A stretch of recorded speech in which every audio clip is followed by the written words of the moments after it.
Hi, my name is Emily Lewis, and this is my final lens presentation.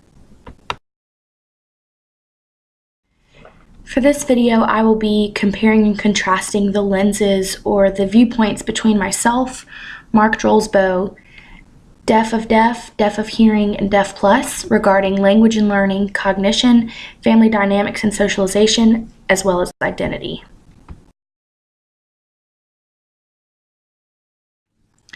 It's very cool to me how we've learned that there is no difference between a hearing child and a deaf child in how they learn language.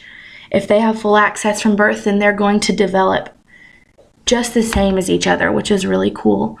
And that also makes Mark Drolsbo's experience so unique, is that he was born into a deaf family,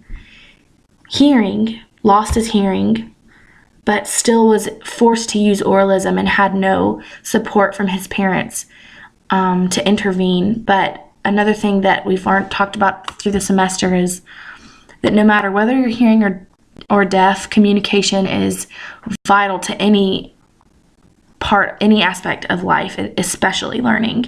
If you don't have language, then your learning is going to be impeded.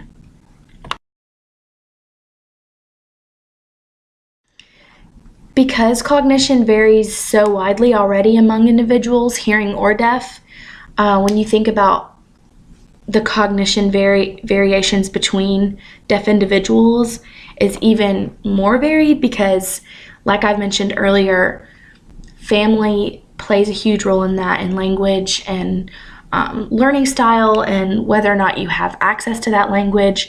So on average, deaf people are just like hearing people cognitively. The only difference is whether or not they have access to language. Because if they don't have access to language, then their cognitive development will be delayed. Another thing that was brought up in one of the articles was students who are deaf plus, meaning they have a disability in addition to deafness, and that plays a huge role in their cognition. If they have an intellectual disability, then their cognition is going to be impeded. Just like a hearing child with an intellectual disability.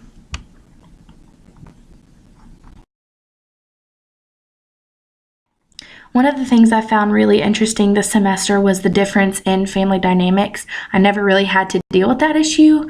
I've always been able to communicate with my family, so thinking about a deaf person who is born into a hearing family having no idea what their family's talking about, and having nobody really who's willing to step in and explain that is crazy to me. And another thing that I enjoyed reading about was Drolsbo's experience with his baseball buddies. They found something that they understood. They understood the language of baseball, and that was all that mattered.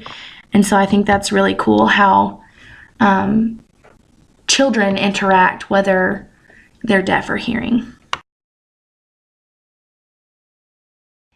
As a hearing person, I never really had to think about identity in relation to my hearing, but in the deaf community, that's a big deal.